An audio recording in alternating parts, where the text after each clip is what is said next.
Spoiler alert, the following podcast includes discussions on film that may potentially, intentionally or inadvertently, reveal plot twists, character traits, story details, up to and including endings that might otherwise be considered spoilers. Proceed at your own risk.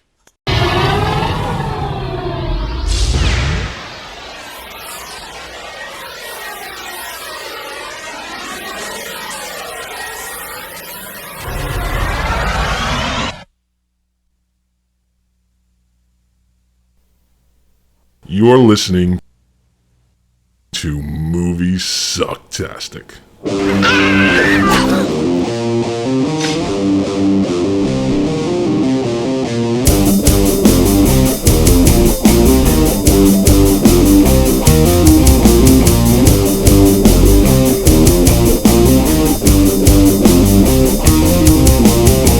one in the middle has an unpleasantly ethnic quality. They look like the Three Stooges.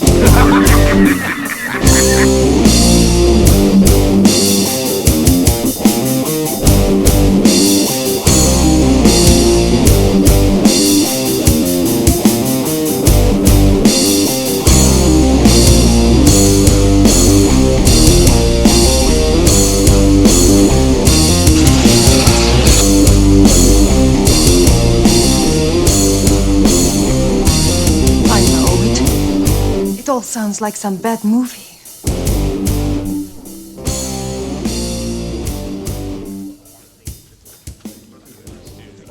Welcome to Moviesucktastic. Yeah. The podcast that revels in less than fine cinema. Yeah, and, we don't review good shit here for the most part. Well, we do occasionally, but those are usually the boring episodes. So, well, we do I think we do a good job when we do the Oscar nominations, and we do like 10 films, and those are all considered to be great. that's because we're fair.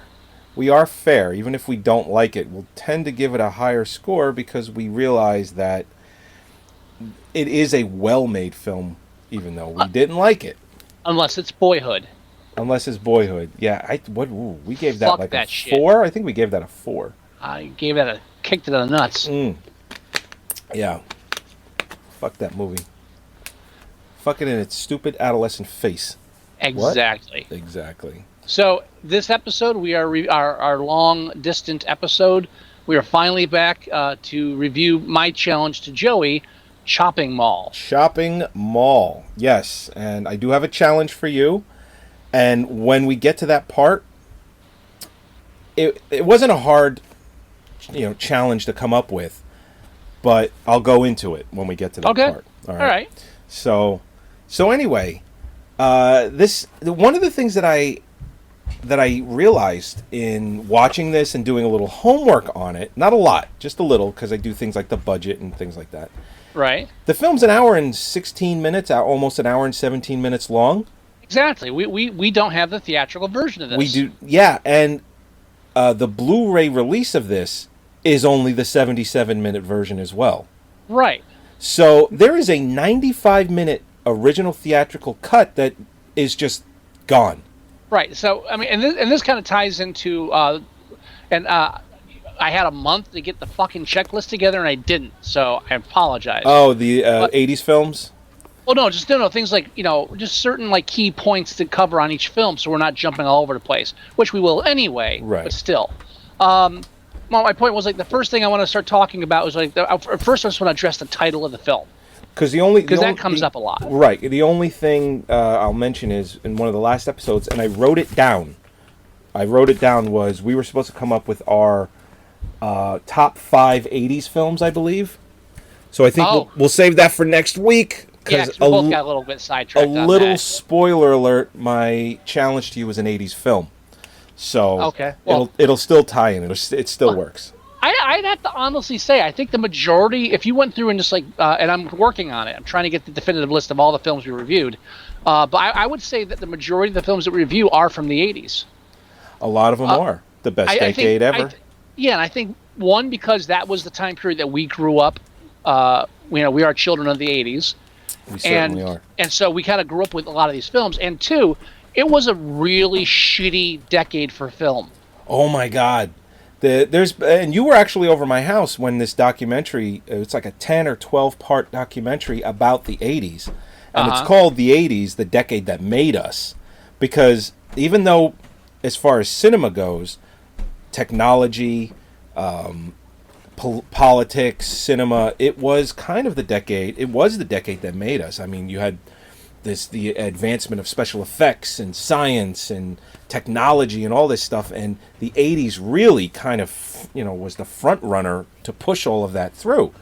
So the '80s, even though it pushed out a lot of shitty cinema, it's a lot of cinema I just really love. And yeah, I mean, a lot of people would point to the '70s and say, "Yeah, well, that's exploitation cinema." You've got like the grindhouses doing like the porn, right? That was that's when porn kind of went mainstream for a while there. That's right. Deep throat. But all that aside, what really defined the '80s as a shitty year for cinema was the advent and widespread popularity of cable. Yes. And video rental stores. That's right. Both were really coming into their own. I mean, by this time, by Chopping Mall, by the time that came out, video rental stores and cable, maybe 3, 4, 5 years where it was really popular. Right, but I mean, when it's from a production standpoint, and this is why Roger Corman's suddenly making shit left and right again. He never stopped. Let's be fair. This is true. It wasn't a matter of, we can like lower our budgets. It was, no, we already have low budgets for shitty films, but now we can crank them out and be guaranteed like a double, tripling of our profit on them, because we're not just selling to theaters anymore or broadcast television. We're selling the cable rights. We're selling the video rights, and it was just like that's why you see this explosion of, and then that's when we first started our direct to video films, which we don't even review. That's true. That's true. because it's way too easy. It is way too easy. And as far as budget goes, this film was only made for $800,000. Right. Which even for 1986 is unheard of. It is a Roger Corman film, however. Yes, but it's unheard of. I mean, to make a movie for that cheap. I mean, come on. Even in '86, $800,000. Well, the movie goes a long way. It looks better than $800,000, but not by a lot. But it does look better. They do have some decent explosions and the crane work is actually pretty good. Shit like that. There's a couple of crane shots where, they're just in the elevator. Yeah, probably. Yeah. It's free production. How do you pass it up? As with a lot of the films that review, I watched the first half with Holly, and then she kind of was like, I think I'm done. All right, fine, I'll finish up. But at the beginning, she's like, one of the first things she says is, "This is not a real mall. It can't be a real mall." And so I looked it up. Like, well, yes, it is. And not only is it a real mall, it's also the mall where they shot the mall scenes from Commando. Oh, really? Wow. Yes. Oh, yeah, here's the scene where they're in the pizzeria, and the guy behind the counter just is wiping a spatula on his shirt. And then they talk about the fat guy eating all the food. Hey, you are breaking my heart. You're breaking my heart. Giving me a hot artery. Yeah, but of course they have to talk about the guy who ordered just like pounds and pounds and pounds of food, and then that scene ends with him just saying, "Waitress, more butter, more butter, want all the ham." Yeah, all of it. Because fat people. Wow. Yeah. More butter, waitress, more butter. So I'm going to backtrack just for a sec. So you're right. There was a theatrical version that came out, and the original title was Killbots. That's right. And there was the other alternate title was Robot, I think. Well, the theatrical release title was Killbots. Killbots. And when they did the initial theatrical release, it tested very, very poorly. Well, who saw that coming? Right. Well, but their rationale was people weren't showing up for it, and they thought, well, maybe they think it's a kids' film. Okay. Because it's got bot in the title. So they changed it to Chopping Mall and then cut out like 15 minutes of footage. And then it actually made enough money where they were seriously considering a sequel. Really? At one point. Yes. Wow. I never got past the considering stage, but they were like, hey, we made, maybe we could, nah. It was actually re-released, I think, to coincide with its DVD premiere in 2004. I think. Where did I see that? I think it was in 2004. I'll look it up real quick. It said it made $0 when it was re-released, so it might have been like a free screening. Yeah. It was released August 17th, 2004. Doesn't say where, but it was through Lionsgate Home Entertainment. I don't know. It was probably at a film festival. Maybe. Oh no, it says video. It says video release August 17th, 2004 by Lionsgate. All right, so I don't know why that's even listed with the other theatrical releases, but now if we take a look at the title, I personally think that Killbots is the lesser of the two movie titles. Oh yeah, it is a shitty title. I wouldn't go to see a film called Killbots, and even though the term chopping mall is a slight misnomer, since there isn't really any chopping going on, it's a take on shopping mall, which fits it's perfectly. It's a clever turn of phrase. Yes, and it communicates horror, but also sounds playful. Yeah, no, I think Chopping Mall is a fantastic title for this movie. It must be why we keep going back to the film. It was one of our bad movie nights. Yes, it was. And it was one of, and you know what? I've never seen the trailer, which I did play before the show started. The scene, I remember we were at one of, it was actually at your old place of business. Yes, the Lighthouse. That's right. Well, I don't know if you wanted to mention it, but we were there. I give a fuck. Okay, we were there for a bad movie day, and we invited a few people over, and we showed a few different films, and that was like the main feature. And we ordered food, we're all watching it, we're all having a great time, and it's the scene where the girl walks out into the middle of the mall and the robot blows her head off. And it just shows her, and then it just goes like Cronenberg style in Scanners. And all of us at the same time, in unison, just went, whoa! It was one of those collective, oh! But it was great. But it's in the trailer. It's quick, but it's in the trailer. I'm like, oh, you don't give something like that away. You know what I remember more than the head exploding is the one thing that always stuck in my head is when she's running away from the robot and they show like the robot shoot lasers at her ass. Oh yeah. I was like, is it real? Is that necessary? Really? Apparently it is. Yeah. And they had she had like the little Playboy bunny on the underwear too, so it's almost like they knew in advance they're going to do that. It wasn't just like afterwards. Oh, here's an idea. Just make it, But there were no squibs because I guess that would hurt. She was hired to get naked. Yes, well, they all were. It's the 80s. Pretty much, except for Kelly Maroney, she doesn't get naked at all.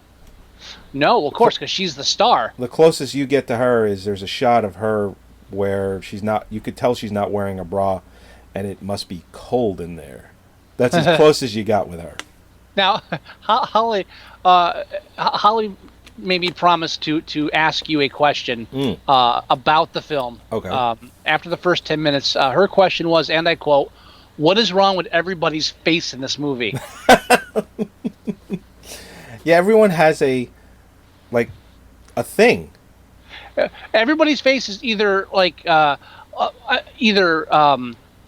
cartoonish or somehow naturally mangled in a subtle way. It's just weird. Like Kelly Maroney, she's very thin. She's just a very thin girl, but she has a very full face, almost squarish face. This is only 2 years after Night of the Comet. That's it. Well, she doesn't look she doesn't look too different. But except for the face. Yeah. It's almost like she has the mumps or something. I mean, it's like she doesn't look like she gained weight. I wouldn't say she got fat or anything. Or not that I would even use that as a criticism. Judging by her teeth, I think she was a heavy smoker, and maybe that had something to do with it. Well, if you look up pictures on her now, I think she has other heavy things being done to her face. Oh, she's had some work done. I believe so. She was really pushing to get a sequel to Night of the Comet done. I bet. And I wouldn't be surprised if it's mainly for money, but she wants it done. Now, everyone, except for the exception of what's his face, the one scientist, Lewis. What's his name? shit, not John Lewis. I forget his name, but he's he was in some Clint Eastwood films and whatnot. What the hell was his name? Which guy? Who are you talking about? The one scientist from Night of the Comet. The one with Mary Warrenoff. I know you're talking about, but I would have to actually look at that. His name is something Lewis, and I just can't remember his first name. Anyway, he, with the exception of him, everyone is actually still alive. They can make a sequel. Oh, sure. So yeah. It'd be interesting. He dies. He dies in the film anyway. Oh, you're Doesn't right. he? He does. And you know what? Mary Warrenoff does too. Yeah, all the scientists die. At least they allude. Spoiler alert. Well, we already reviewed Night of the Comet. I mean, for people listening who haven't seen it, Joey. And Mary Warrenoff, they could play that where she survived. They could. They could. They absolutely could. Show her. I mean, she says that she's killing herself, but you never know. They could always pull something out of their ass. Well, hey, I'd like to see it. Especially if it's Mary Warrenoff. Her pulling something out of her ass. Anyway. The shopping mall opens at a shopping mall. At a presentation. Well, actually, it opens up with like a little RoboCop kind of commercial. Right, for the Killbots. Yeah, there's a burglar smashing through a store, and then a robot comes after him. He shoots at him unsuccessfully. Right. The robot tasers him, and it says, "The end." And I was like, "Oh, good, we're done. That was quick. That was, what, 2 minutes? That's fucking awesome." It's fantastic. But so it's a presentation, and I was, it's basically, okay. Let me put it this way. She asked. I point out Mary Warrenoff because I'm a huge fan. I was like, look for it, wait for it. She goes, "Oh, it's Mary Warrenoff." Said, yes, that's it. And Paul Bartlett. Yeah, she's like, "Oh, is that her husband?" No, they just worked together. They were just laid out. Well, I mean, I can understand the confusion because she does appear in a lot of shit with him, so it makes you wonder, are they a couple? I was like, no, as far as I know, they were just business partners. But they, when they do the presentation, they have all of these people that are there, and I think they allude to the fact that these are all the people that own the storefronts and restaurants and things of that nature. They're business owners, at the they're mall. Trying to sell the stuff. Right. Now, that's what their setup is. But so she asked me, says, well, so are they, so they're into film? Says, no, just for this moment, even though they're like third build. Yeah. It's like, they're only here now. They are third billing. It's right. crazy. She's like, but why are they there? So here's why they're there. Because what we're watching is 10 minutes of exposition. Mm-hmm. They're now going to tell us everything we need to know about the robots so we can be shocked later when it all goes wrong. And was Paul Bartlett and Mary Warrenoff filming Eating Raoul at the same exact time, and they were able to get both of them for this? It's like, is that tied in somehow? Because I didn't get a chance to look it up. No, they always work together. They've done tons of shit together. I know that, but both Eating Raoul and this were done almost around the same time, right? Eating Raoul was Eating Raoul was 82. Oh, was it? Oh, never mind. I thought it was like 85 for some reason. Although they do make I believe it's a sly reference to Eating Raoul. Probably. Because the one guy says maybe we should get. Paul says maybe we should go to those for our restaurant. Get rid of some of the undesirables. And it's like people we don't like. Yeah, people we don't like. That's right. It's like, well, shit, that's Eating Raoul. Mm-hmm. But so that's why Mary and Paul are there, because they had to write all this inane dialogue for them to distract us from the fact that we're listening to like 5 to 10 minutes of exposition. Right, and the thing is, they cut out 20 minutes of the movie. You would think that they did cut some of that out. Who knows? Maybe that's way longer. Maybe they actually make an appearance later in the film and it got cut out. That would be a crime. I agree. Coming back in to see the destruction. Because the way the film ends, and we'll get to that, it's just one of those fade to black. It's not even a good fade to black. It's just a fade to black roll credits.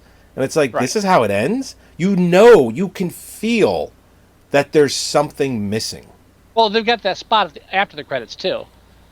There is? I didn't know there was a spot after the credits. All it is they just show one of the robots come up to the camera and says, have a nice day. Oh, yeah. Okay. That's nothing then. But no, it's not. But it's no Avengers tagline, believe me. But you could just feel that there's It's definitely something missing by the time Yeah. the film's credits roll. Oh, I would love if they released the full version. You find out like after that, it's like the next day at the restaurant. Like, oh, we just ordered 10 of these things. But it's That's what the sequel should have been. The sequel should have been the Blands, which was their last name in the credits, running their restaurant with these chopping mall robots. right. But They teach them to serve, and then they're killing people, and they gotta cover it up, so they start putting them in the food. yeah, It could have been. It actually could have been a cross between Eating Raoul and Shopping Mall. yeah, Shopping Sure. Raoul, Chopping Raoul, because Eating Mall doesn't work. Eating Mall, no. Chopping Raoul sounds good. Right. But no, the 20 minutes that are missing, the fact that this was released on Blu-ray and DVD in the same 77-minute cut leads me to believe that it's either gone forever or there's some sort of copyright issue where they can't get the 95-minute release. It just feels like that's just what we're dealing with. I just really don't feel like this is the kind of stuff where they're like, hey, we should save this stuff because they may want it later. Nah. If they weren't saving like fucking you got classic films where they were like, just put that shit to the side, no one cares. Well, who cares about Shopping Mall? Right. There's Orson Welles footage lost to history. That's true. I mean, they only found all the Metropolis stuff. I was going to say, how long In was Brazil? it? I think it was in Brazil. It's some billionaire's vault. It's like, oh shit, yeah, here's a rough cut of Metropolis with like a half an hour of footage. Yeah, and it's now the most complete version ever. There's still a lot missing, but it's the most complete ever. More complete than Shopping Mall will ever be, unfortunately. That's probably the truth.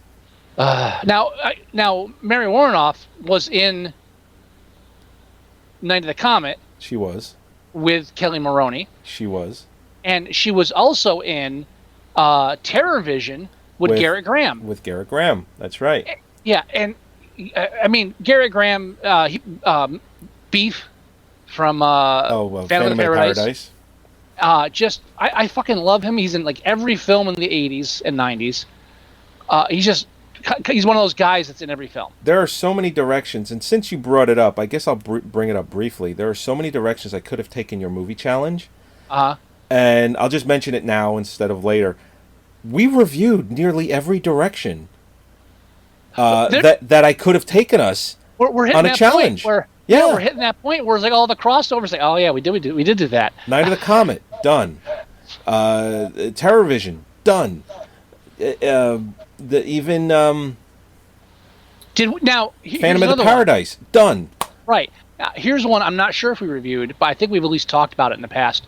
Dick Miller makes a cameo in a film. He does. Mr. Futterman from Gremlins, for those who aren't in the know. He's been in everything. Yeah. Since the good old days. Still alive too. I love that. I thought he died. No, I'm pretty sure he's still alive. Because Holly asked me if he had died, and I was like, no, yeah, a couple of years ago. But no, I thank God he's still alive. No. The reason you should look it up because I could swear he's still alive. Maybe it's just. While we were talking, I peeked. Yeah, okay. I've got cheat sheets up here. Because I don't want him to die. in the movie, his character's name is Walter Paisley. Right. Which is the same name of his character in A Bucket of Blood. Oh, is it really? Which is like one of his few starring roles. Wow. Ever. And it's not the same character because he doesn't survive at the end of Bucket of Blood. Right. And he's got a mop with a bucket, so that's kind of funny. But did we review Bucket of Blood? That's what I feel like we've talked about it. We've talked about it a lot. Yeah. We've talked about it almost so much. It's like Jim Cotta. It's almost like we formally reviewed it, even though we never did. Yeah, and even though we've talked about it, we've never really talked about it at length. So I'm not challenging you to A Bucket of Blood. Oh no, I just brought it up. Because we're talking about all the connections in the films. Yeah, but it's like all of them. Just every single path I went down, I'm like, you know what? I could challenge you to Eating Raoul, but I'm like, I don't want to challenge you to Eating Raoul. It's a comedy. It's a dark comedy. I was like, I don't feel like reviewing that. It'd be fun though. It would be kind of fun, but I don't know. Now, after that whole opening sequence with the robots, they cut to an 80s montage. And actually, it's not even an 80s montage. It wants to be an 80s montage. Yeah. It actually reminds me of a trauma montage. Like It actually reminds me of the scene from Fast Times at Ridgemont High. I was thinking more Toxic Avenger. I feel like you could splice that montage in Toxic Avenger. Well, I think you get that feeling because of the poor quality of it. Oh no, that's 100% why I feel that way. Yeah. But as far as the waitress going around like the mall, like making like the deliveries to the patrons, that's like right out of Fast Times at Ridgemont High. But the way it was cut and with the little weird things happening, I kept flashing back to the opening of Toxic Avenger with the body talk, and then there's cutting all these little scenes in like the gym and introducing the characters. It's like fuck, it's really, it has that feel to it. So it's bad 80s montage, not specifically 80s montage. It's bad 80s montage. Bad 80s montage. Right. And now after that, we're introduced to our sex-crazed teenagers. That's right. Oh, what state was this mall in, by the way? Do you remember off by any chance? Oh, was this a Canadian mall? Quick. Was this a Canadian mall or a California? It was California. Okay. It was a California mall. Yes. And they were only allowed to film at night when the mall was closed, as opposed to Commando, which filmed whenever the fuck they wanted to. Well, it's yeah. I mean, yeah, it's fucking Commando and it's Schwarzenegger, and I'm sure the mall got paid much better than it did for Chopping Mall. Yeah, I think the owner of the mall was behind the film, but from what I've read, the night janitor, ironically, did not like them and kept trying to get them in trouble. Oh, really? Yeah, which is probably why they threw the Dick Miller scene in there. I almost want to say they added that scene. Like later, say, hey, like on purpose. We're gonna fry this motherfucker. It actually makes it funnier, or funny. I don't know. Well, yeah. So Kelly Maroney, Tony O'Dell. Now I say teenagers. I'm assuming they're supposed to be teenagers, even though all the actors are in their mid-20s. Yeah, they're all way into their 20s. Specifically, the guy that bites it first. I mean, oh yeah, he looks like he could be like 30. Now, do you remember what his name was in the film? Yeah, I actually have it right here. Now, the only one that's out of the women in the film, his name was Ferdy. No, that was the nerdy guy. His name was Rick Stanton. Rick. Okay, now if you look up Rick on IMDb, I'm pretty sure he's doing gay porn now. Really? Well, just go ahead, look him up on IMDb. The actor's name is Russell Todd with 2 D's. I showed Holly, and I had. Oh yeah, there's that first picture. He's. Yeah. Like, oh, okay. Yeah. So. Is that the same guy? It's got to be. It doesn't look like him. It doesn't, does it? Not in the least. Oh, wait a minute. Wait. Hold on. Is this the mechanic? Is it the mechanic? That's what I'm asking. Yeah. No. Hold on. The guy that bites it first, his name is John Terlesky. His name in the film was Mike. But the guy that you're talking about, Russell Todd, is the mechanic with that they're going to the party. He's the one that makes it almost near to the end of the movie. All right. Now gay porn. That's the first thing I thought. Maybe that's just me, though. He could just be a male model. Now, speaking of gay porn. What?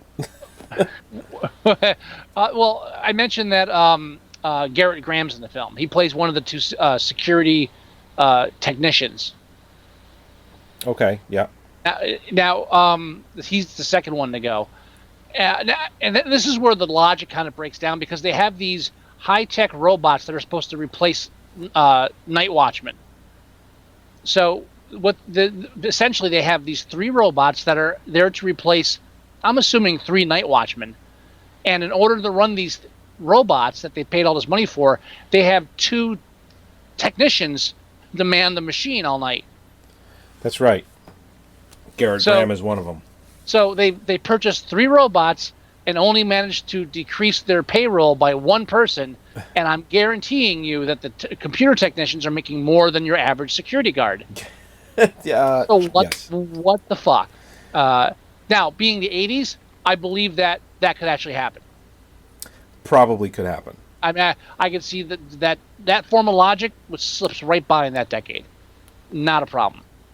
But what I'm getting at was when Garrett Graham comes in, he's got like his curly hair kind of parted to one side to try to look geeky with big glasses on and a big scientist smock, whatever you want to call it.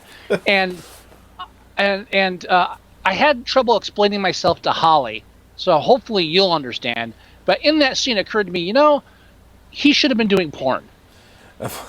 And what I mean is he looks just like 80s male porn stars all had that kind of B actor thing to them because they actually acted because they made films back then. Right. So they all had like a character or personality that they would, or the big ones, the ones that were in all the movies. He should have been like a Mike Horner of that time period. Mike Horner. No, John Horner. No, you're thinking of John Holmes. Is it Mike Horner? Now you're making me. Maybe it's not Mike Horner. Mike Horner. I'm right. It is Mike Horner? Okay. Yeah, it's American.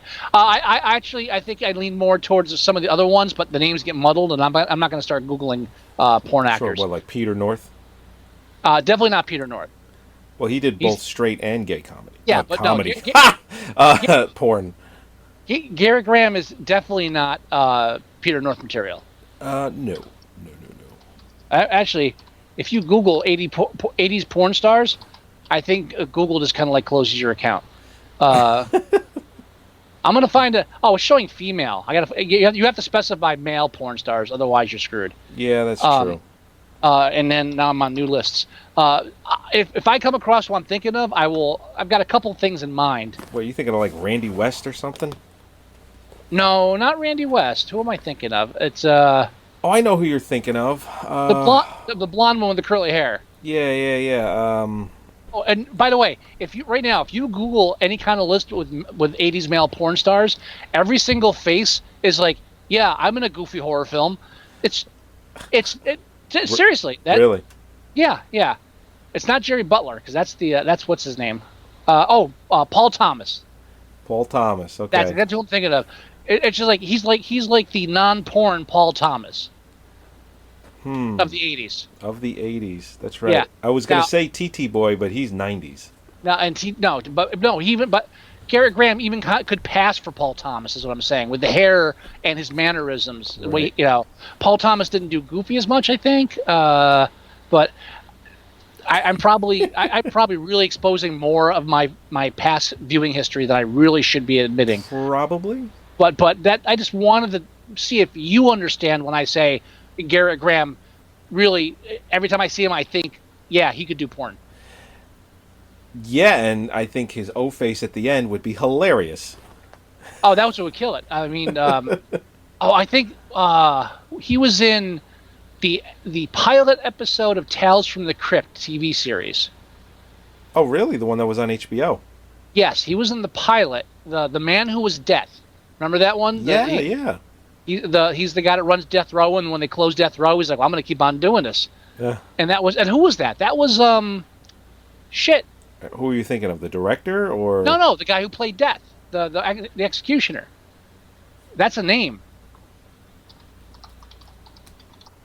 Oh, you're gonna make me look it up. Yeah, I'm gonna have to make you look it up because I'm drawing a blank.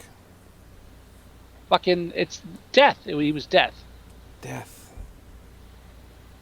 When did that come out? 1991? No, that was late 80s. Was Tales from the Crypt late 80s? I thought it was like really early 90s, like 89. 89. Okay. Yeah, it was really late 80s. So are we okay with that? Sure. Right now, The Man Who Was Death.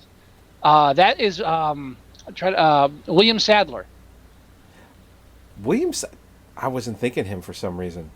Yeah, I mean, I had trouble placing the name, but he's great in that. But anyway, Garrett Graham is in that episode too. He's one of the people he kills, and he's playing it straight, so to speak.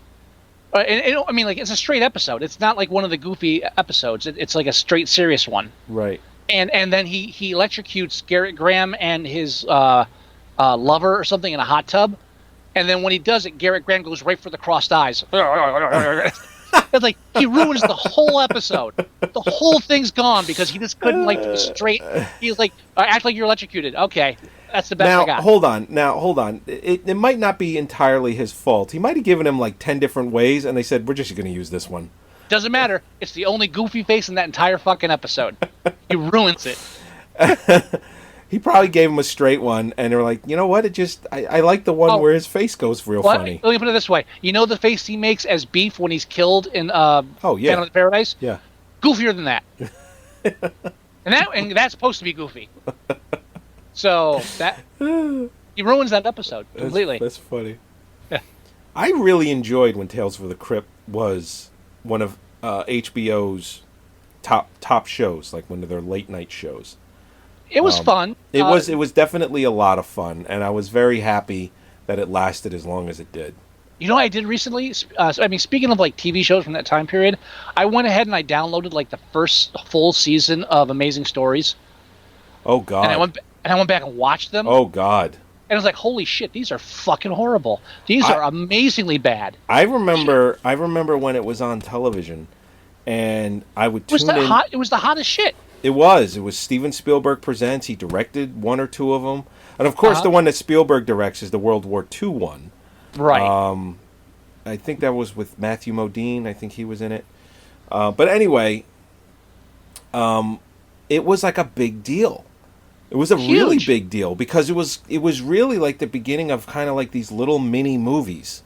Well, that's where they were trying to take it. What they were selling it as, this is like big budget cinema, but primetime television version. Right. And it wasn't. It had no fucking budget to begin with. The only budget they had was for like the pilot.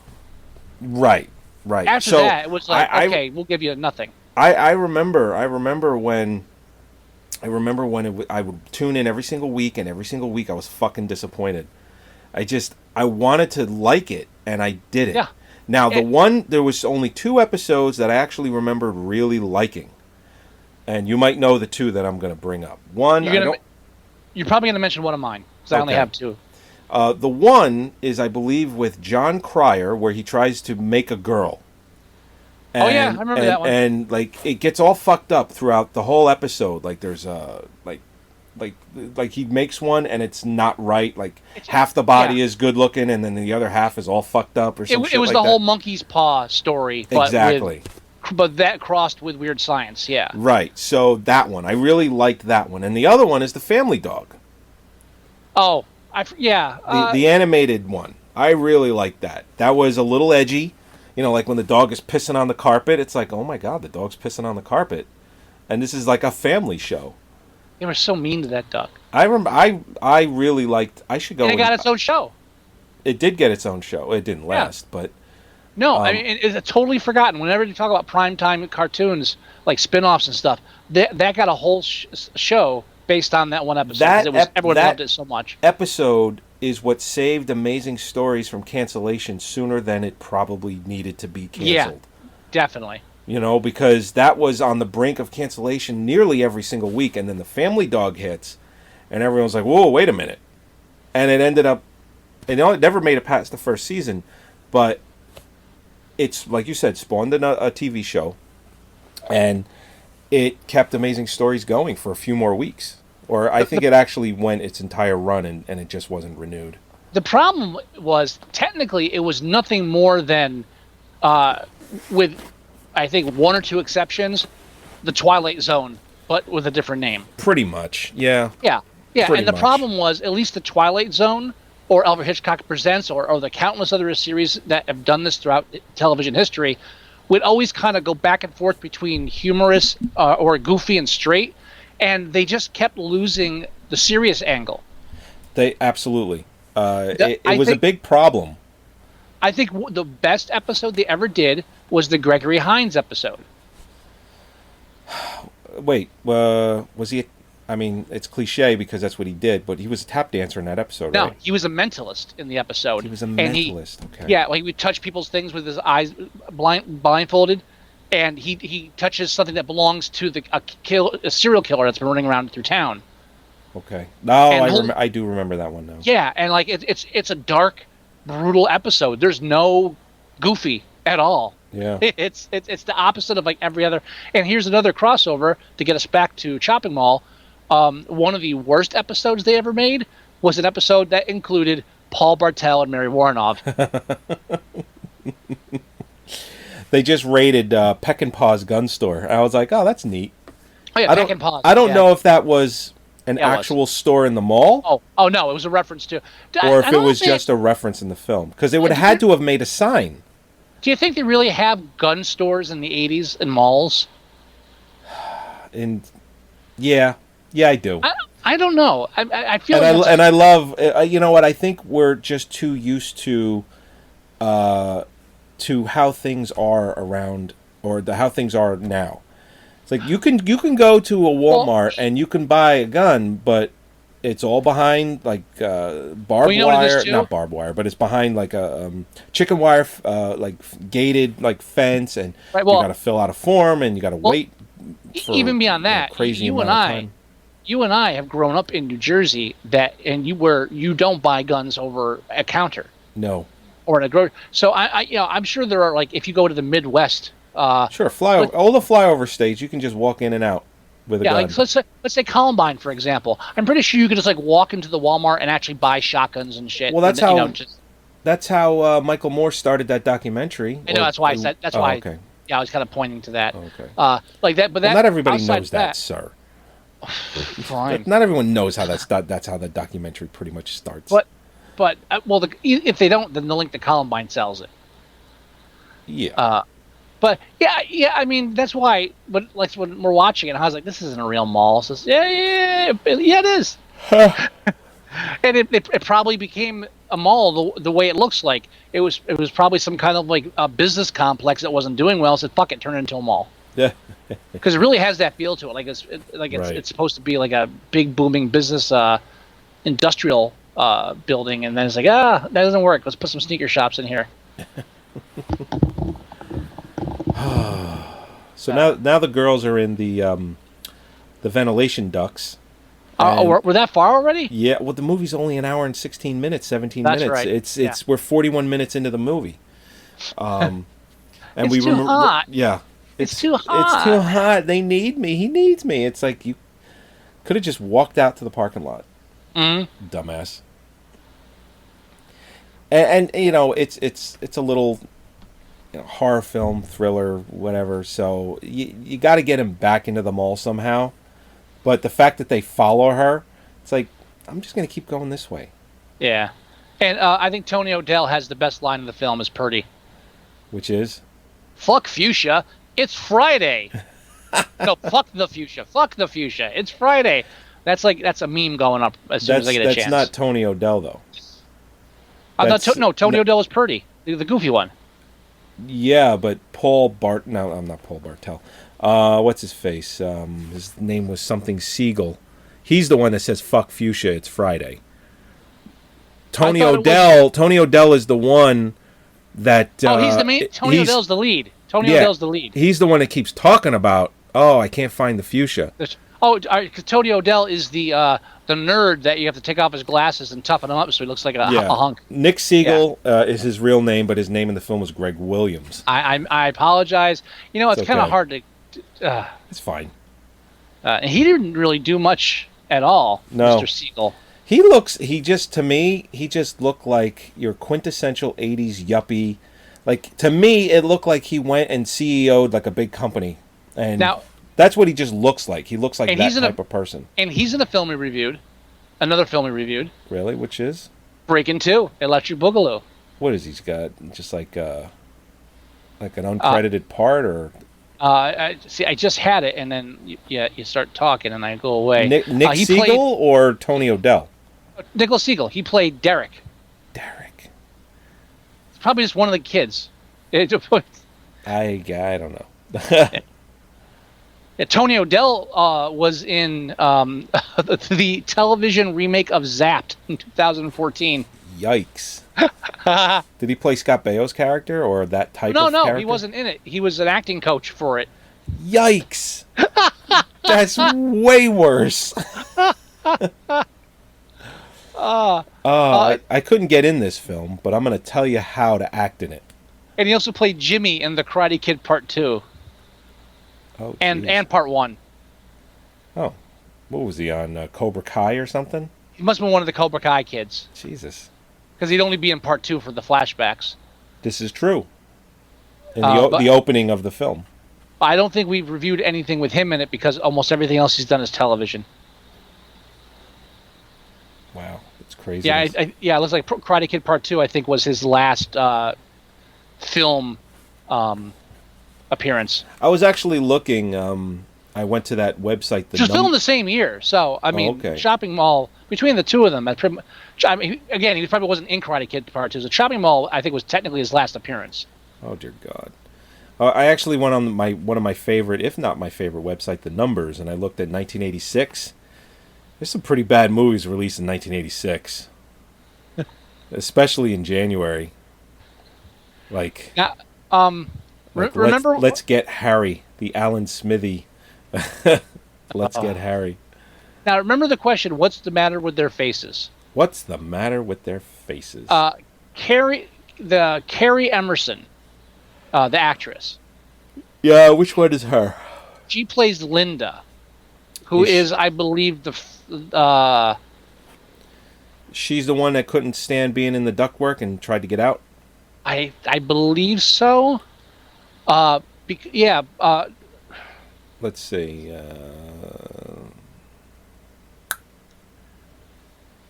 Here, let me pull up the full cast. Yeah, because Susie was with Susie's. I think Susie had her head exploded.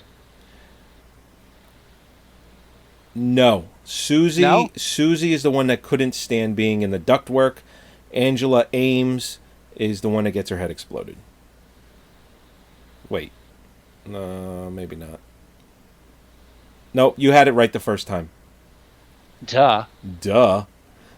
Anyway, yes. when Barbara Crampton or Susie Lynn, her head explodes. Angela Ames, she's the one that couldn't stand being in the ductwork. She's actually going to be lit on fire right now.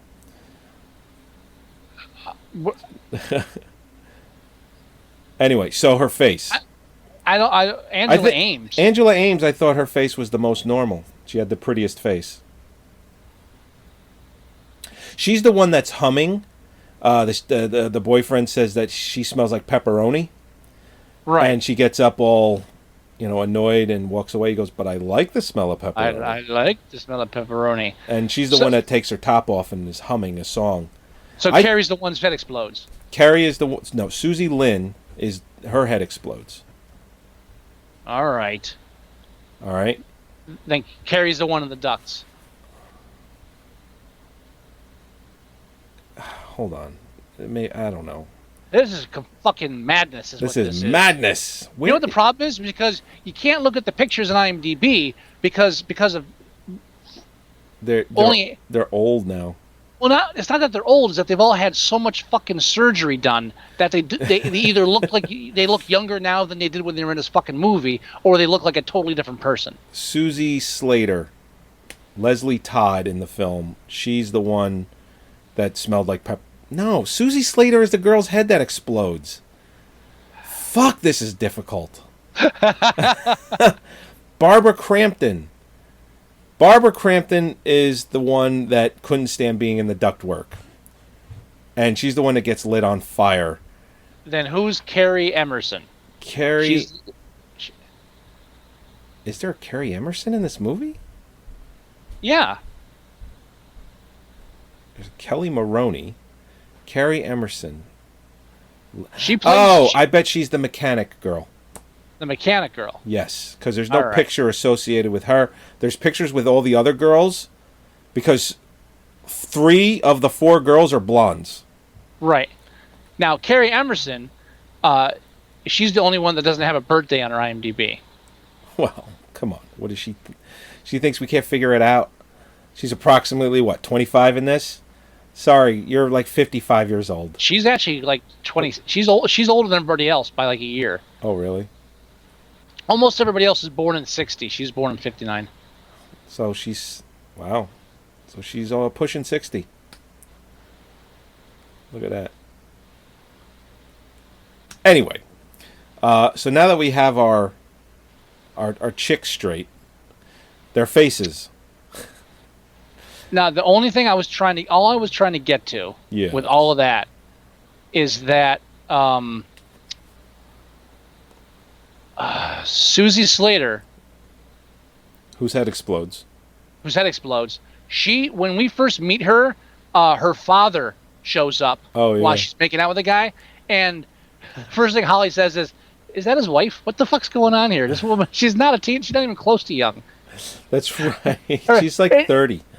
Her face does look like she looks older. She looks like she could be his trophy wife.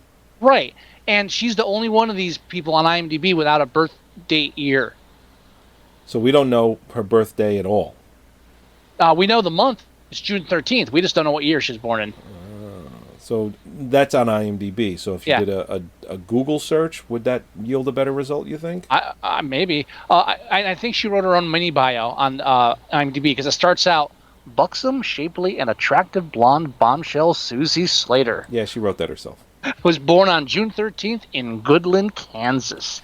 If you go to the wiki page, most of the names are clickable except hers. Yeah, and she really didn't...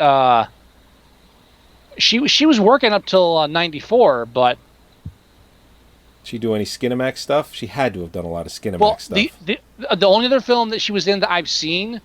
actually, she was in Savage Streets with an uncredited role. Oh, really? As Faden's girlfriend.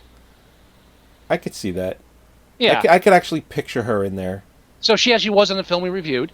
And she's also in Real Men with Jim Belushi and John Ritter. Really? Yeah, she played Woman in Bed. Woman in Bed. That's funny. Woman so in there's bed. that. Yeah. So much like Short Circuit, what happens is lightning strikes, scrambles the robots, and they go on a killing spree. Pretty much. Right. The body count is counting Dick Miller and the two tech support people. It's like 7? No, 6, 9. Is it? Okay. Because it also kills the 3 guys and 3 girls. Yep. So they also kill the 3 guys and 3 1, girls. 2, 3, 4, that's 6. 5, That's 6 plus 3. Yep. 7, 8, 9. Yep. Yeah. Yep. I did that math a little quicker. Well, I was actually looking at their names just to be sure. I was just working off of Whatever. memory. Now there is no chopping, but we've got a. Although in the trailer it does show one of the robots dragging, and I don't know if it's in the film or if it was done just for the trailer. They show one of the robots dragging, or holding a head, and it's like a silhouette against the wall.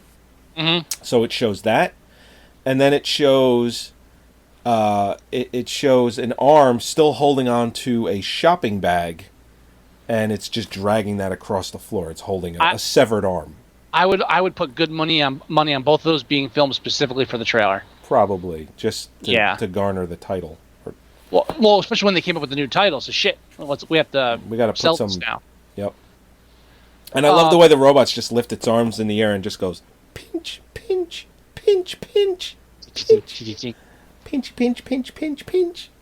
It's like for the fact that if it actually didn't shoot laser beams and tranquilizer darts laser beams, tranquilizer darts, or tasers. Now I don't really understand how you just can't creep up behind it and just knock its head off. Also, let's clarify: they weren't designed to shoot lasers. What the film does is say, okay, that was using a laser to read the tags.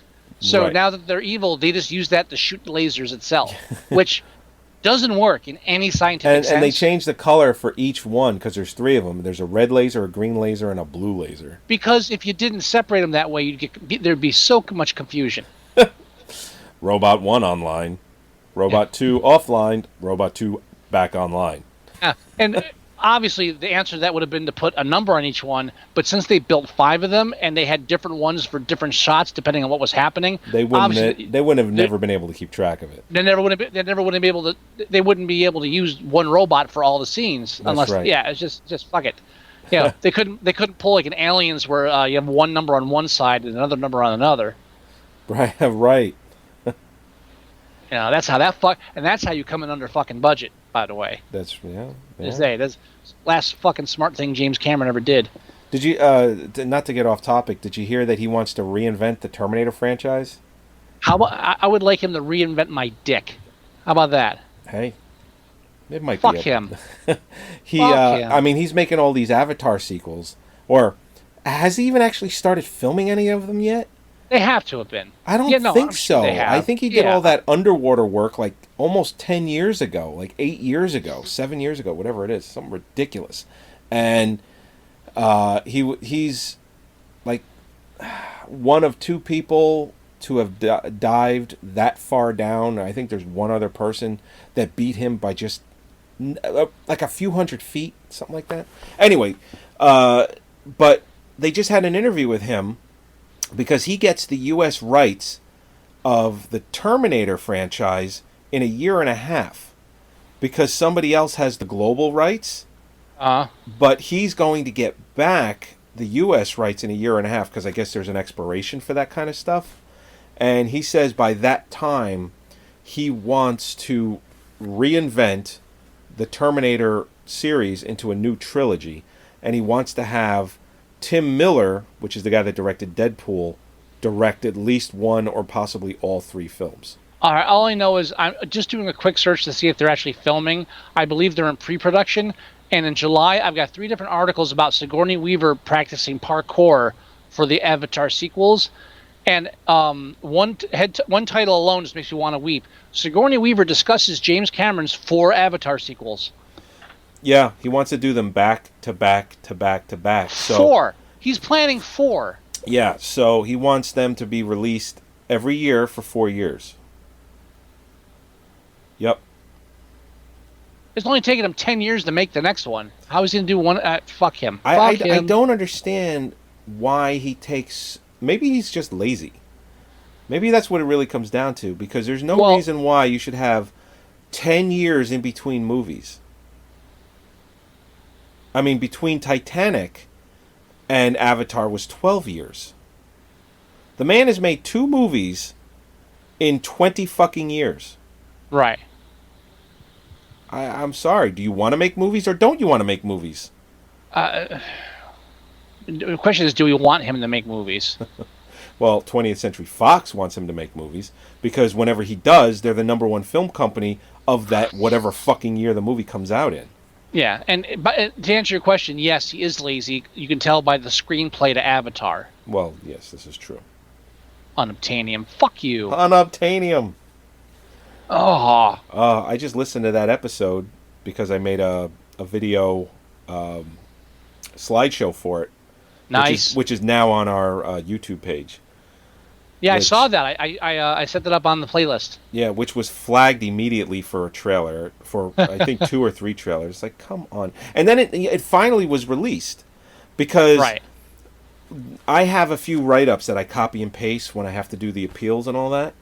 Mm-hmm. And I got a couple of different ones, and one is like if we get flagged for a trailer, one is if we get flagged for showing the movie in the background.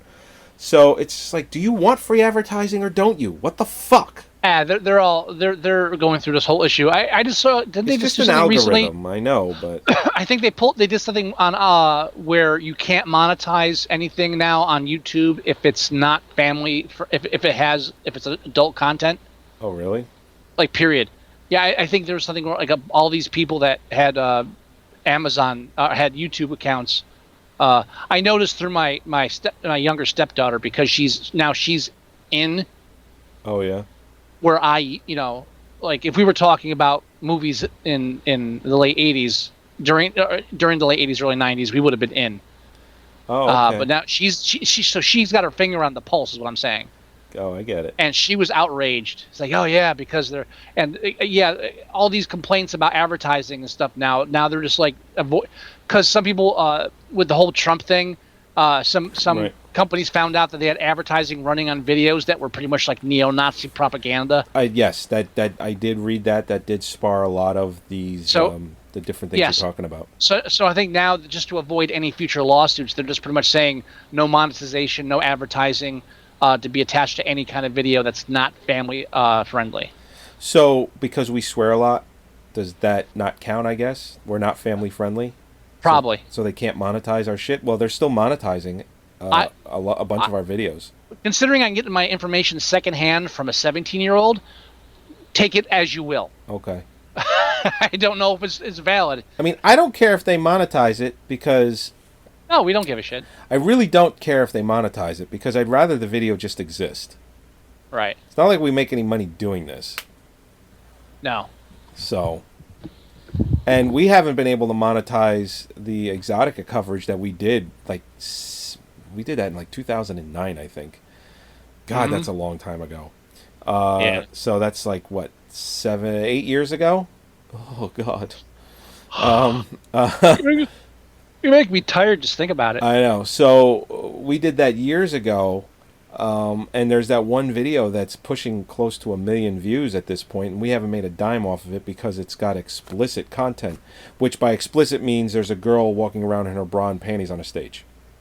Right. So, I mean, if we weren't able to monetize it then with this new thing, nobody can monetize it now.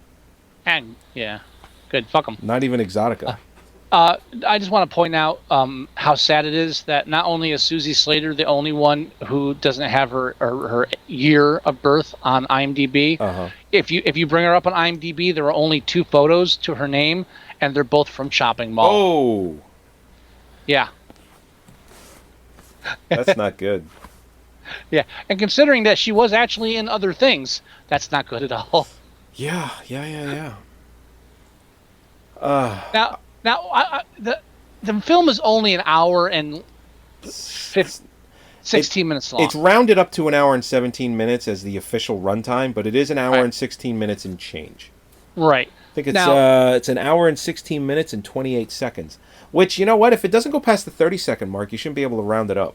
That's just the way I feel about it. Well, that's not how rounding works. But, oh, no, Chad, this is how rounding works. Yeah. That's exactly how rounding works. Come on. I'm at my new job, Yeah. and we're discussing doing tech support for customers. I told the guy, as long as I don't have to explain basic math to another fucking pet groomer, I'm good. Yeah, I don't I think don't you'll be care. having those problems at this job. No, I won't have to explain how rounding works to someone who is the company's accountant. Fuck you. Yeah. Anyway, backtracking. Anyway.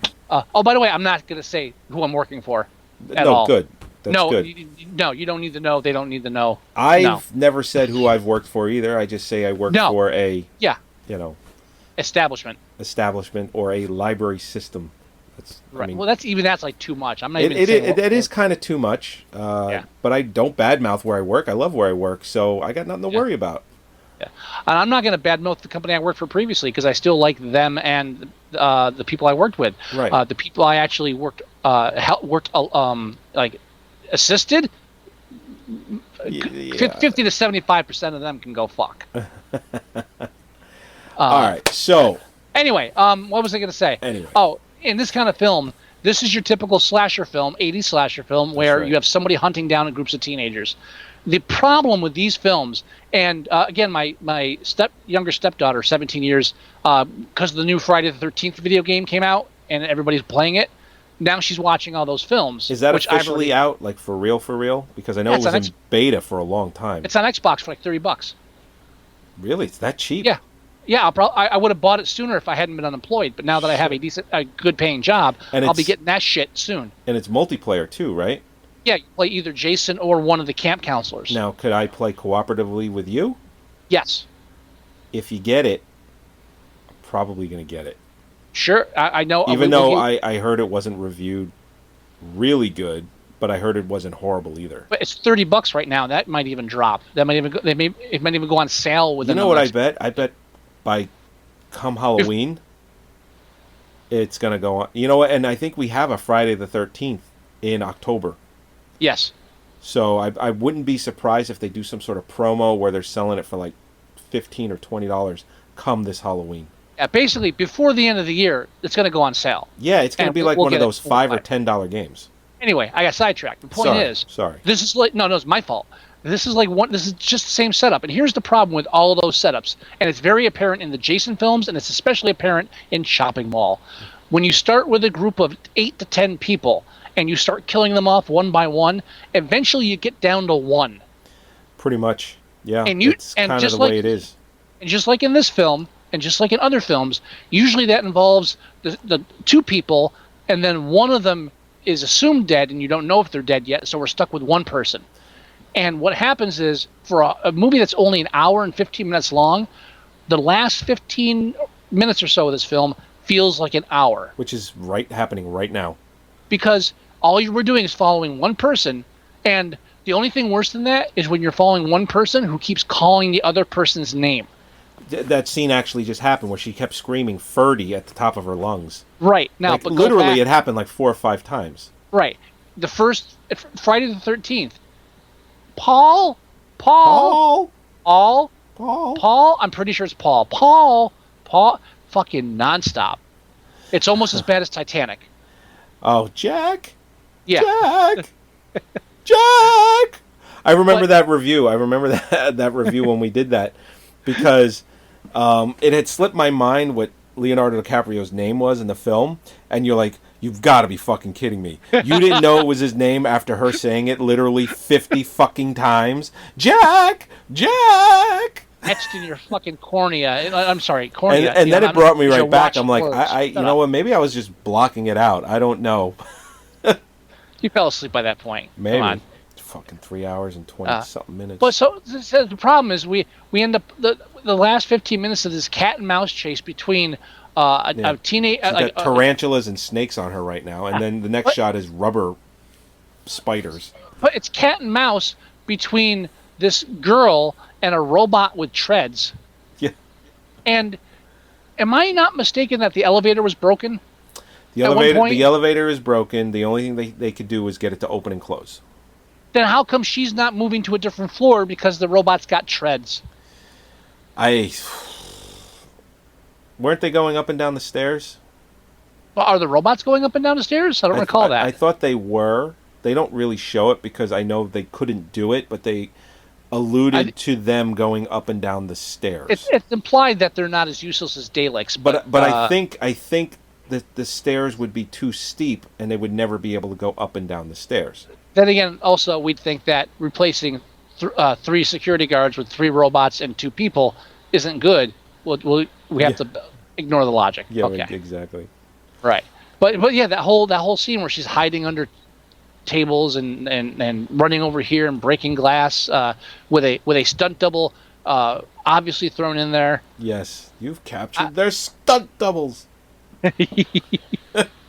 No Spaceballs references. No, God damn it. Come on. No, and I'm annoyed that I got that reference because I haven't watched that film in 20 years. It's just etched into your brain. It's never going to leave. I like all the scenes with Big Helmet, Dark Helmet, Dark Helmet. Dark Helmet. I like all those scenes. Everything else just bores the shit out of me with that film. I was never a huge fan. She's gone from suck to blow. Yeah, it's one of those films that was rated PG that probably should have been a PG-13 or possibly close to an R because of the swearing. Like at the end of the film, they drop an F-bomb. There's like they open up the flap, I guess, to stop it from the countdown from it exploding. And they open up the flap and it says out of order, and they're like, "Fuck! Nothing works even in the future." I feel like Blazing Saddles was more intellectual. It was. I know. Although I will say Robin Hood Men in Tights was on yesterday, and it's considered one of his funnier films. I'm like, this movie's awful. I never could. I never got. And that even has, what's his name from Jekyll and Hyde together again. I like that guy. That's right. He just passed away a couple of years ago. Oh, yeah. But he wasn't in a lot of movies. No. So when he's in something, I always like try to catch it. That was like Cary Elwes at his low point. Yeah. Yeah. I think I really, yeah, I couldn't even. I think Hot Shots Part 2 was probably a better film. For him, yeah. Part 2. I mean, in general, Part deux. just in general. In general, He wasn't in Hot Shots Part 2, was he? no, I don't think he was. No, he was in the first one. He was in Yeah. the first one. Ryan Stiles was in the second one. Yes, correct. Yeah, but that's neither here nor there. All right, so where are we with this film? Are we done? Are we ready to rate this thing? Why is paint so flammable? Because it had probably more chemicals that were But probably. does paint really explode like that? I mean, Well, no. Does she pour like not kerosene, but she pours like paint thinner on the ground? it still exploded way too much. Well, paint thinner is very flammable. but I explosive. mean, nothing I should don't nothing know. should be exploding, but it should be catching on fire. But paint, the additives and the chemicals in the 80s, yeah, I could believe that it's probably bad. I think my favorite thing about this entire film is that the writer / director, Jim Wynorski. And I'm sorry, as someone that used to paint for a living, you can't open up paint lids that easy. It just doesn't happen. Well, yeah, I mean, She just is like one little twist and the whole lid is off. It's like not happening. by the way, Chopping Mall is again writer director Jim Wynorski. This is Right. like his second film. Oh, really? Yeah, but he directed some classically bad 80s and 90s films, including Return of the Swamp Thing. Oh God! I actually just got a very good copy of that recently. 976 Evil 2. 2. Yeah, there was a sequel. Do you know that? How about Ghoulies 4? Ooh, is that the ones where How- they go to college? No. Is 3 where they go to college? I think 3 is where they go to college. What the fuck is 4? 4 is I've never seen 4 before in my life. It's got a blonde chick in a dominatrix uniform. I think that was straight to video. It had to have been. Well, I actually, all I after actually, 2? I think you're right. 3 and 4 were both straight to video. Yeah. 3 was college. 4 was. Oof. Wow. The fact that they made more than one Ghoulies film is pretty amazing. Oh, he was behind Bear Wench Project 2, Scared Topless. Hey. You know, All right. Now, to be fair, he was behind all of the Bear Wenches. He was behind. Hey, you know what? Dude's got to eat. Wow. I He's mean, not- it just You know. oh. I bet this- somewhere in his house he has like a real theatrically hung movie poster of Chopping Mall. Well, oh, that's the part I love too. In the movie, in the mall, there's all these movie posters in the background. It's that old that classic '80s thing where, all right, here's all the films this guy worked on.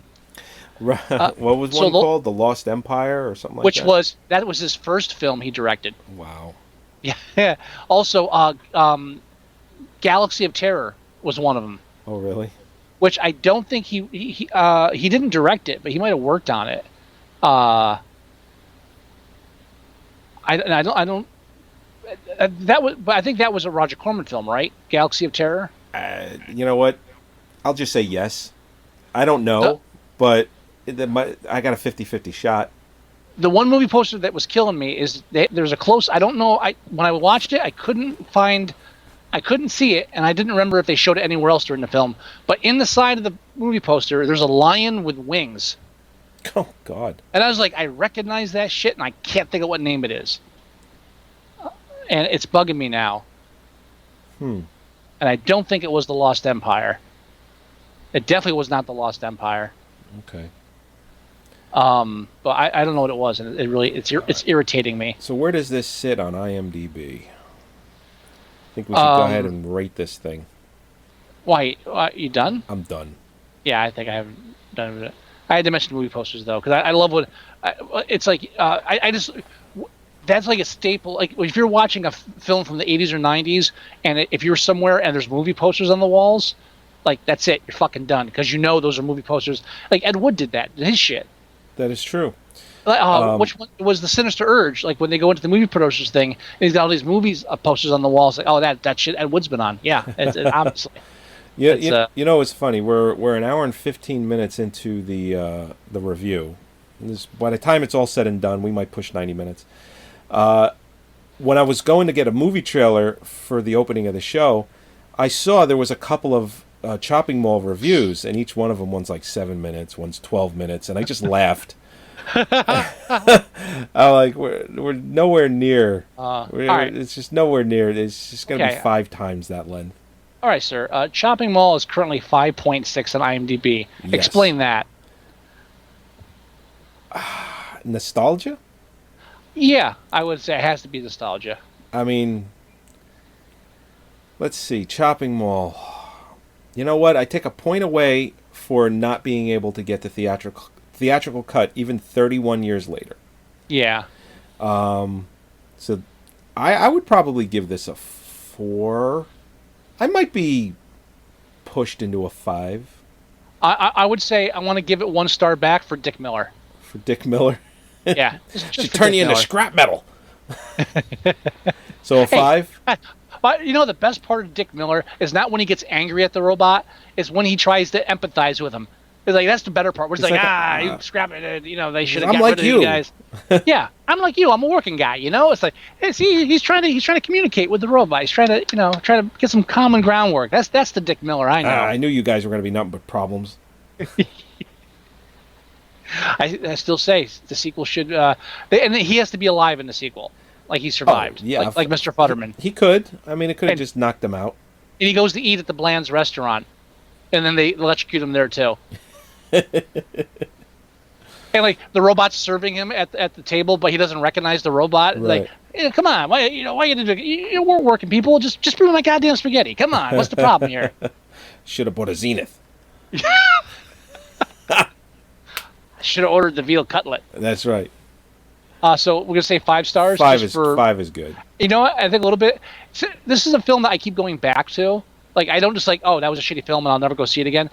I always want to revisit this every now and then. Yeah, I've seen this movie. We saw it at the Bad Movie Day, but since then, I've seen this movie probably 3 or 4 times. Not just because Mary Warnoff is at probably her sexiest in this time period, in this time of her life, the mid '80s. This is her at her peak. Yeah. Yeah. Oh yeah. Anyway, 5. 5 is good. Yeah. And I'm just curious about the demographics here on IMDb. 5 males under the age of 18. No females under the age of 18 have reviewed this film. But the males under 18 have the lowest demographic at 4.8. Highest demographic is males and females 18 to 29. Okay. Which makes no sense to me. No. That's like, no. Surprisingly large amount of people gave it a 7, though. If you're just going by votes alone, sure. not even demographics. It's just 7, 5, 6, and 7 are the 3 the highest vote totals. Yeah, and one IMDb staffer gave it 4 stars. An IMDb staffer rated this, huh? Yeah, 4. Probably they were forced to. But you know what? I can't argue with their 4. I understand. That makes much more sense to me than the under 18 people that gave it 4.8. Right. Average. What constitutes someone as IMDb staff? I mean, is there a building that you actually drive to and you have a desk or a cubicle? I would assume it's just anybody. It's probably just anybody that works for IMDb. In any capacity, I imagine. How many capacities could there be? I don't know. It's a website. I mean, it is a website, but it is a. They don't have a manufacturing arm. Well, it's a website that makes millions of dollars. So. Right, but what I'm saying is like it's like they have they don't have a trucking department. You know what I mean? Correct. Everybody that works at IMDb probably works either in web development, research, or corporate advertising. Yeah. Right. Nobody's it's probably the biggest department is their advertising department. Yeah, probably. Scum.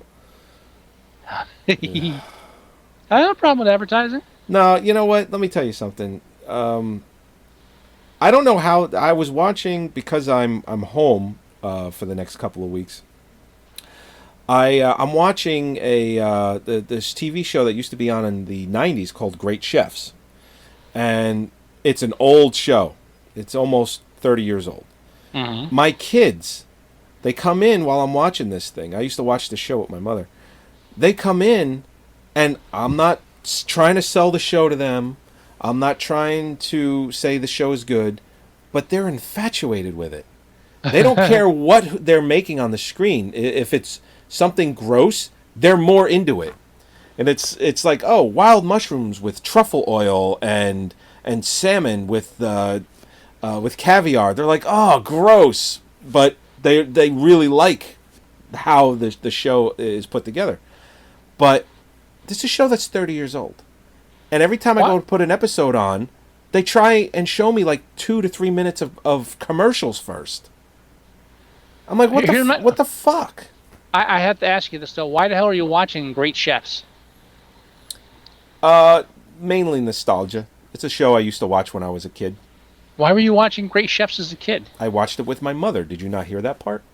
I did not hear that part. I apologize. You just decided to block that part out. I'm barely listening, yeah. You are barely. It's fine. It's fine. And the only reason I bring it up is because of the amount of advertising they're trying to show me for a 30-year-old show, and the fact that it doesn't stop anywhere. They will show you an advertisement before they show you literally a steaming pile of shit, if they could. Right. But I brought it up because of that, and the fact that my kids every night they're like, let's watch that cooking show. I'm like, are you sure you want to watch this? It's like, I'm watching this because I'm being nostalgic, and none of these restaurants still exist, and all of these restaurants are pretentious as fuck.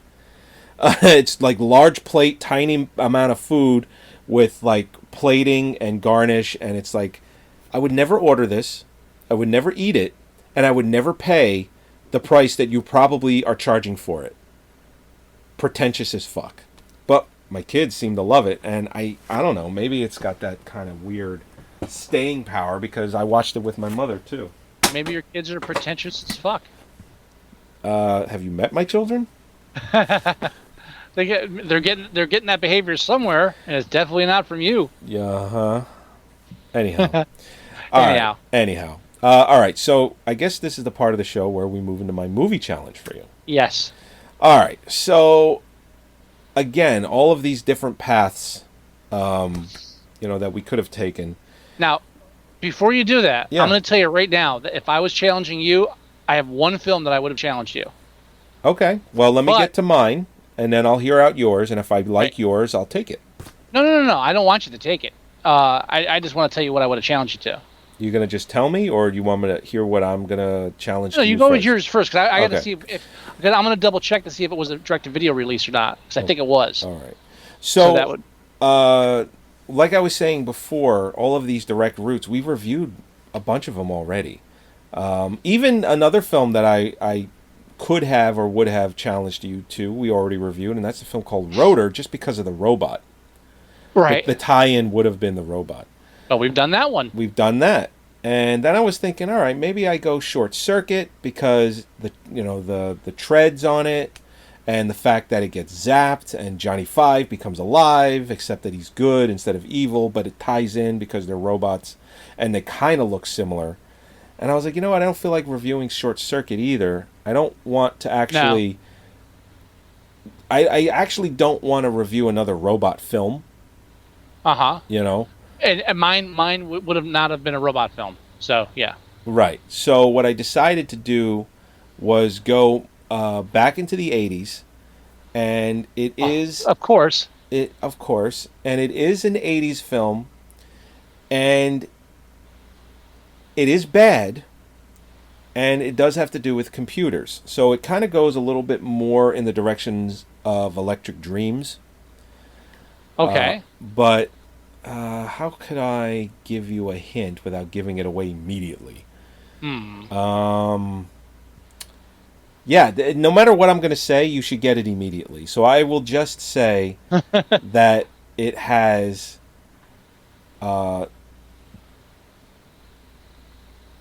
what's her face? Sarah Jessica Parker and Matthew Broderick. That alone should just cue you as to what it is. Project X? No. Okay. War Games. War Games. Okay. Another film where Hollywood doesn't know jack shit about computers. Where it's like, that phone hack never worked because I tried it. The one phone hack that he does in the movie, I've tried it and it never worked. Speaking of Sarah Jessica Parker, we were watching last weekend. We turned on for some reason the first Police Academy. Oh God, that's Kim Cattrall is in that one. Yeah, and I was very surprised at my reaction to Kim Cattrall because it's been so long since I watched it. Yeah. Because we're sitting there watching it, and Kim Cattrall came on, and my immediate reaction was, I fucking hate Kim Cattrall. I was like, who said that? It's like, oh wait, it was me. Yeah. I just even in Big Trouble in Little China, I'm not a fan of Kim Cattrall. Although I can digest her a little easier in Big Trouble because there's so little of her. She's part of the plot, but it doesn't really kind of matter. I just, because Holly was taking it back too. Says, what do you mean? What's wrong with that? I said, you know what? She's just 120% untalented. Yeah, and I think what really, I think what really did her in, at least for me, as far as not liking her, was Sex in the City. Well, that just underlined it. Yeah. Yeah. She had nothing to offer except just being like a cute '80s girl. I remember when she was on the, I resent her for that. She was doing a red carpet thing for, I guess it was one of the season premieres for Sex in the City when it was on HBO. And she had a chemical peel done that went bad. I assume that she had this chemical peel done to try and keep her youthfulness. And it ended up having her break out completely, and she looked like she had the measles, like a really bad rash right across her face, and she had to walk the red carpet like that. It's going to sound very horrible, but good. But I'm watching this red carpet, or I just flipping through the channels that it just happened to be on, and I saw that she had this chemical peel done. I'm like, what are you doing? I mean, at the time when she was doing Sex in the City, she could have been, maybe in her late 30s, early 40s. I'm like, you don't need chemical peels. Well, personally, you don't need chemical peels at all, but it's like, stop it now. Anyway. Yeah. So, what would have been your challenge? I would have gone with another mall film. I was thinking of going mall, not like Dawn of the Dead, but I was like, there's got to be other mall films that I'm just not remembering. And I was going to look them up, but I felt like that would have been cheating because it didn't come to me as I watched the film. Uh-huh. So I didn't bother to do that because I don't like doing that. I don't like, to me, that's kind of cheating.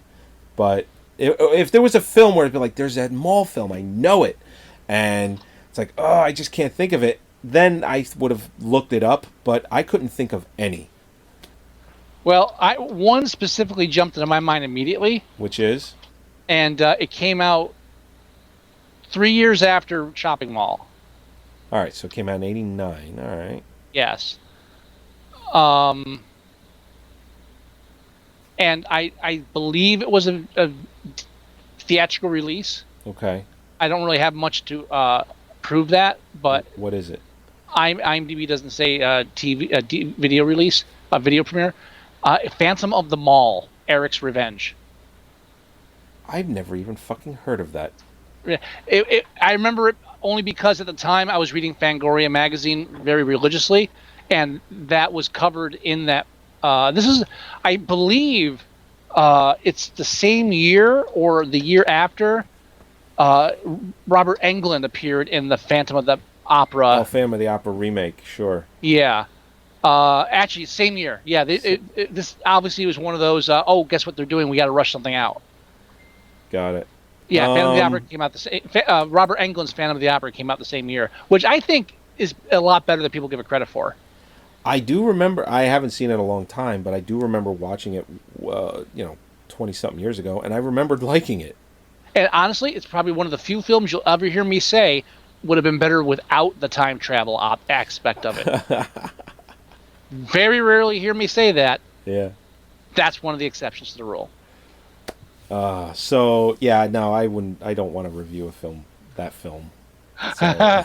Well, I'm gonna put that in my back pocket and pull that out another time. Put it in your back pocket, and Yeah. find out if it's a theatrical. Otherwise, we can't review it. Well, it has a release date of December 1st, 1989, and it doesn't say video premiere. So I'm assuming it doesn't say it. What I said it doesn't say. No, your audio cut out weird. I was just making fun of it. Okay, it doesn't say video premiere. It just says USA December 1st. Then that means at least a New York or LA theatrical run. So then it would be fine. Yeah, so that would have been it. But that'll come back. Honestly, I don't think I ever even watched it all the way through. It was that good. Yeah. So it would have been interesting. Hey. Oh, wow. Wowza. You know what? Hold on. I just want to go back. One thing we didn't do at Shopping Mall. Yeah. And I'm not doing Parents Guide because that would take too long. Although I'm going to peek at it. And over 10 uses of fuck. That's all we need to know. That's all we need to know. I mean, there's like 2 shots of breasts, and a robot severs. No, it doesn't sever. It's cuts one person's neck. That's. So here's something a funny. girl on fire. So it originally was called Killbots. They changed it to Chopping Mall. Right. In Belgium, they called it Killbots. Okay. In Italy, Supermarket Horror. Portugal, Terror and Park Plaza. Oh no, you're right. The working title was Robot.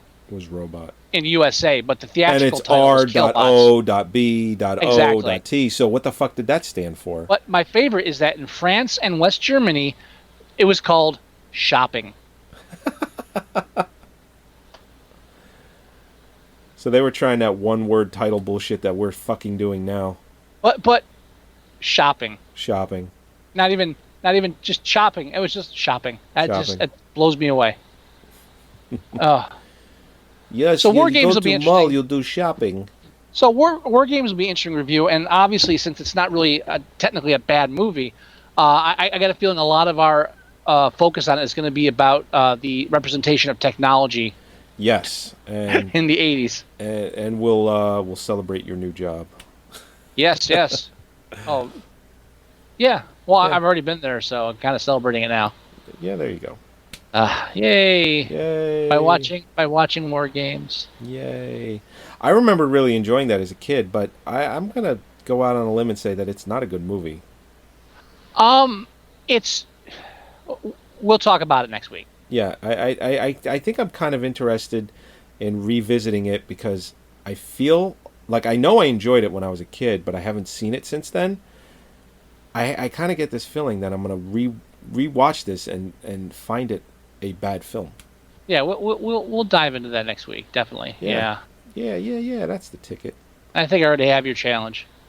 Oh, do you? Okay. I think. Is it delving away from computers? Because it's. I'm not giving any hints. Because if you give me another computer challenge, I'm gonna go out of my way to make sure my next challenge isn't computers, because it'll be like 4 in a row. Yeah, that might be stretching it. Yeah, I think so.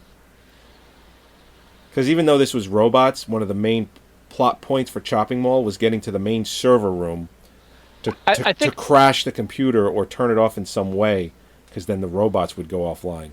I think our worst streak ever was when we did Break-In 2, and then Rappin'. Oh, God, yeah. It was like, just for the love of God, make it stop. Make it stop. Make it stop. This is not. What did we do after Rappin'? What broke that streak? I don't know. I'm not doing the research right now. Oh, come on. Now I need to know. Hang on a second. Oh, no, I can't do that.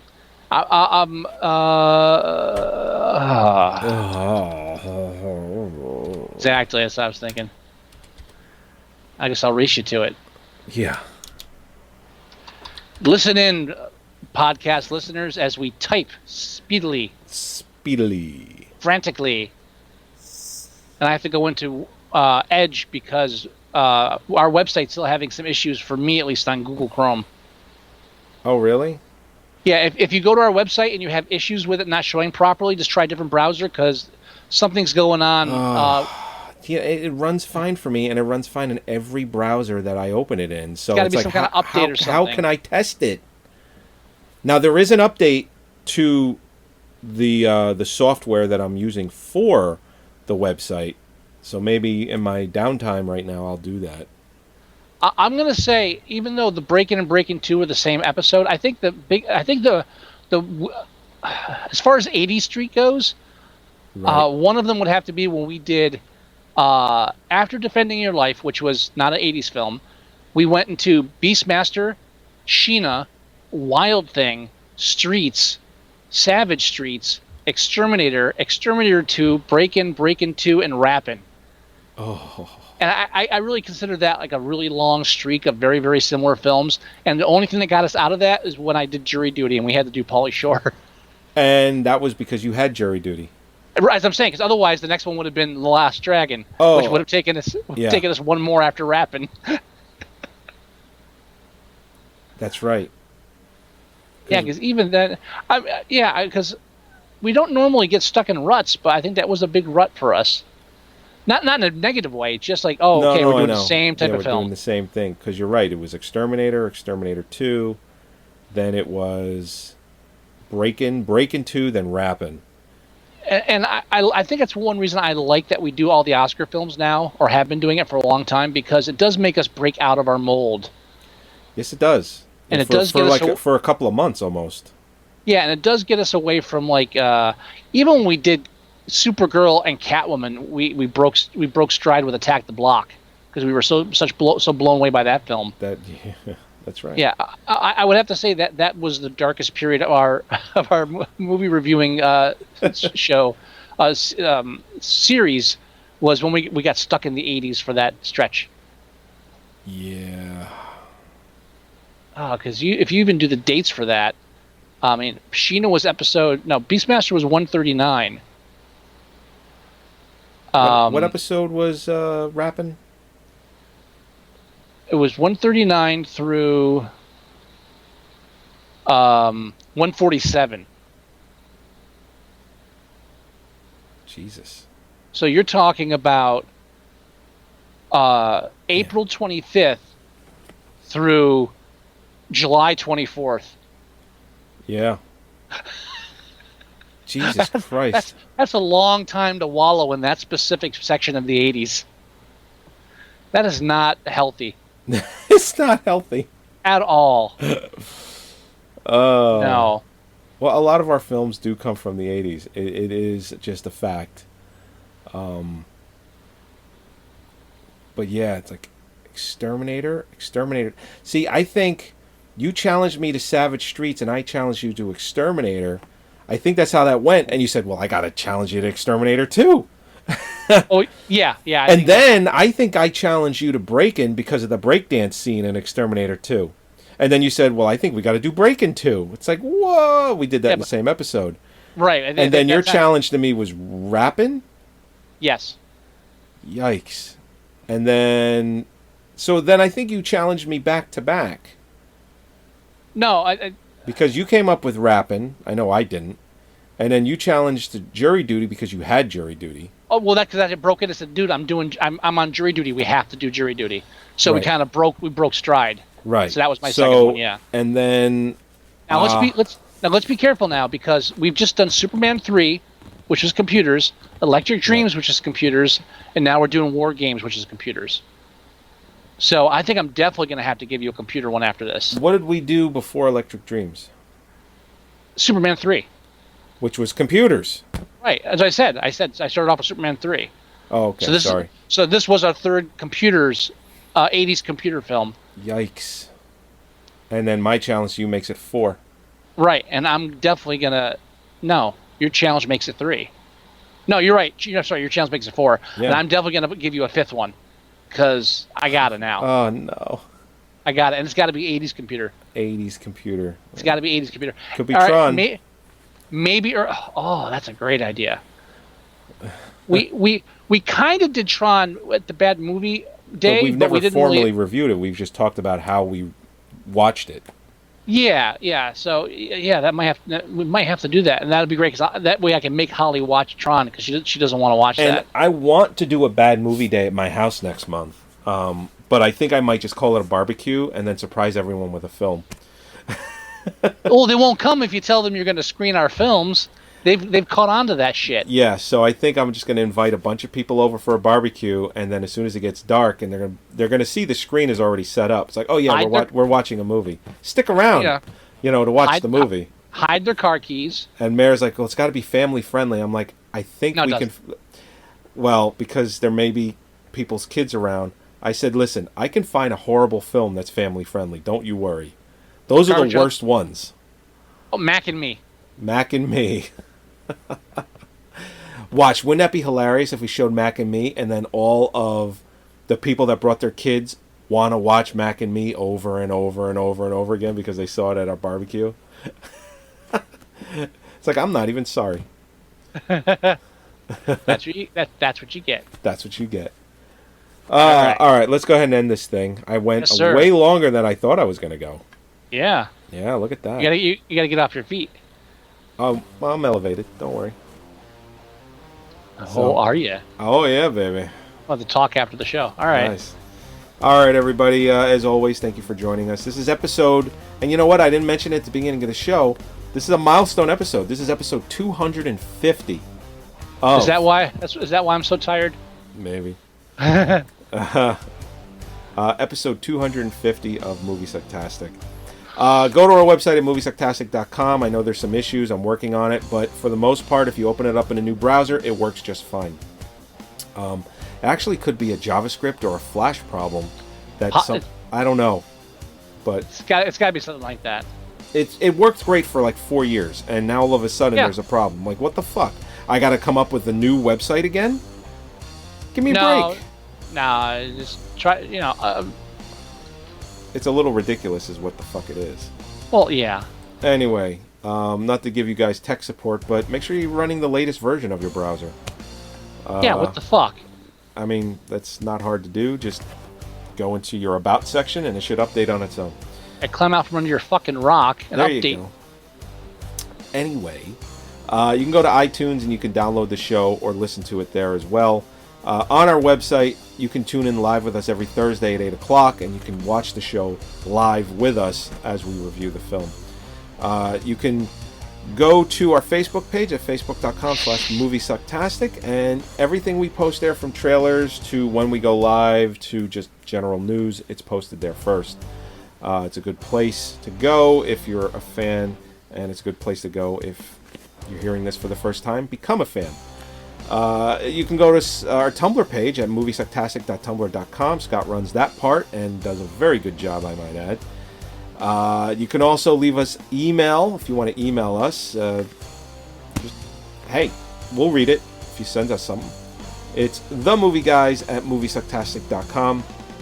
And if you want to leave us voicemail, which I just renewed for another year, so please call us, is 908-514-4470. Yeah, make it worth the money, people. Come on. Yeah, because if you're not calling, then why am I spending money? I could put that towards other things that you might actually like. Anyhow. Get the free Android app for your Android phone or tablet.